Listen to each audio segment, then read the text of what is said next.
السلام عليكم ورحمة الله تعالى وبركاته. نتمنى كاملين تكونوا على خير وبخير، أحوالكم طيبة وتكونوا في صحة جيدة إن شاء الله. وشكرا بزاف. قبل ما نبدا الفيديو كنبغي نشكركم كاملين على الفيديو اللي حطيت من قبل، يعني فيديوهات بجوج. كنشكركم بزاف على التفاعل اللي تفاعلتوا ليا مع هاد جوج ديال الفيديوهات، الله يجازيكم بالخير.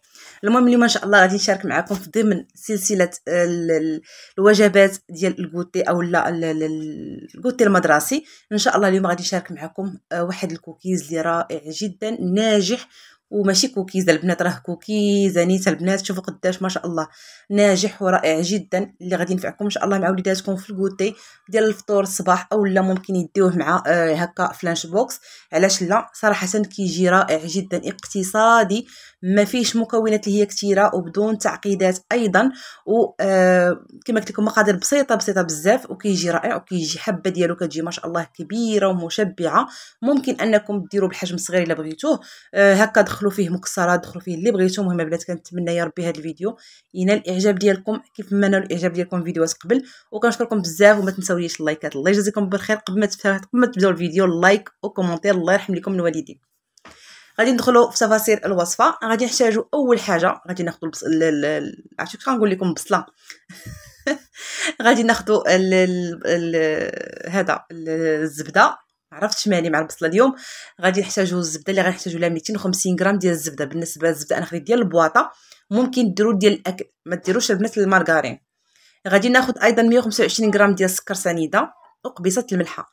غادي نخدم هاد المكونات مزيان غير بسباتولا كما كشفتوا، اولا بالطرابه يدويه اللي بغيتو. قبيصه الملحه غادي نخدمهم مزيان حتى كنحس بديك الزبده، هذاك السكر سنيده راه داب ليا تماما. غادي نحتاجو جوج ديال البيضات يكونوا من حجم متوسط، وبطبيعه الحال يكونوا خارجين من الثلاجه من قبل. غادي حتى هما نطربهم مزيان مع هذا الخليط ديال الزبده والسكر سنيده. كيف ما لاحظتوا معايا كنخلط، راه مكونات ديالو بسيطه البنات، غير قيدوهم. واكيد غادي تحتاجوا هذا الكوكيز هذا. كنخلط مزيان كيف ما شفتوا معايا. ومن بعد كنجيب 300 غرام ديال الدقيق، يعني ضروري الدقيق يكون مغربل، يكون نوعيته هو جيده ديال الحلويات، يعني خاص بالحلويات.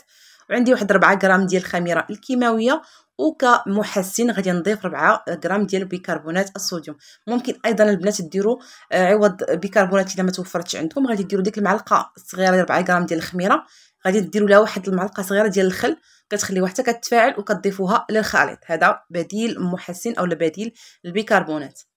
كنخلط الكل جيدا حتى كندخل ديك الكميه ديال 300 غرام ديال الدقيق كامله كيف ما غتلاحظوا معايا، يعني معبوره البنات، ما غادي تضيفوا لا اكثر لا اقل. 300 غرام راه الخليط ديالنا كيجي بهذا الشكل هذا كيف ما لاحظتوا، راه كيجي رطب يعني بحال شكل ديال الحليوه. غادي ناخذ هنايا الشوكولاته من بجوج ديال الانواع، يعني البيضاء والسوداء. وهنا ضروري كنأكد تكون نوعيه جيده باش ما تذوبش لكم البنات وتخسر لكم الشكل ديال الكوكيز. وهنا خديت تقريبا واحد 80 غرام ديال اللوز اللي هرمشته وحمرته واحد شويه وهرمشته غير هكا بالهاشور ولا غير بالسكين، وضفته حتى هو للخليط. هنا غادي نحاول نخدم ايديا باش كيتجانس ليا الشوكولاته واللوز مع الخليط. من بعد كنجيب هنا ميزان، هنا عندكم ميزانكم البنات، انا غير درت الميزان، يعني بغيت الحبات ديالي يجوني مقادين. بالنسبه هنا للعبارات فانا درت تقريبا 200 عفوا 5 لا 70 غرام. 70 غرام في كل حبه درت 70 غرام. انا بغيتهم البنات يجوني مقادين وما غادي نقرصهم ما حتى شي حاجه، فقط غير كورت كويره عشوائيه وحطيت. ملي كندخلوا الفران هو راه كيتقاد راسو، لان فيه الخميره، فيه بيكربونات، فيه البيض، يعني ما تخافوش منه، فيه الزبده. صافي هنا في الاخير بعد ما كورت الكويرات ديالي كيف شفتوا معايا، درت هنا لي بيبي شوكولا. حتى هو ضروري البنات تاخذوا نوعيه جيده هكا باش يبقى لكم هاد الميني شوكولا يبقى مقاد لكم في الكوكيز.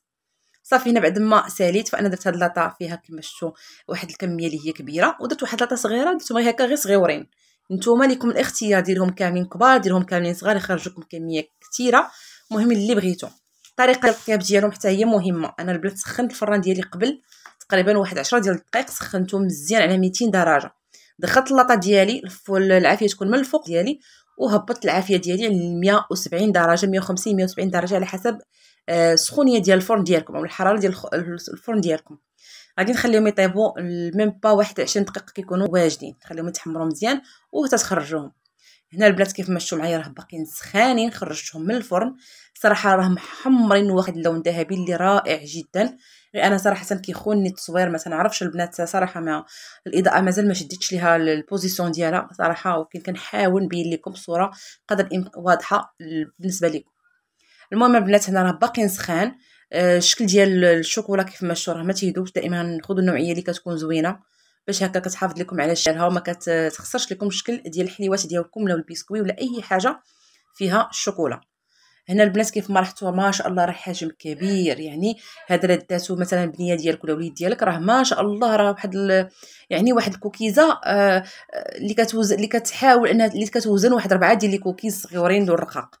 هذه كوكيزه ما شاء الله راه كبيره وغليظه وكتشبع، يعني رداتها غير هي مثلا البنيه ولا الوليدهم غير وحده مع واحد الكاس ديال الياغورت او لا داناب او لا عصير او لا ريب او لا اي مشروب كيفضلوا الوليدات ديالكم، راه ما شاء الله راه مشبعه، او لا حبه ديال الفاكهه فراه مشبعه جدا.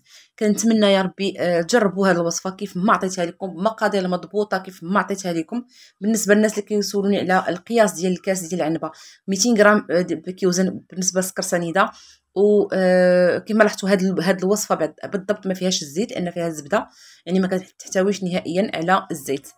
كما قلت لكم سعه الكاس كيحتوي على 200 غرام ديال عفوا ديال سكر سنيده، لان جاني تساؤلات في الفيديو اللي قبل.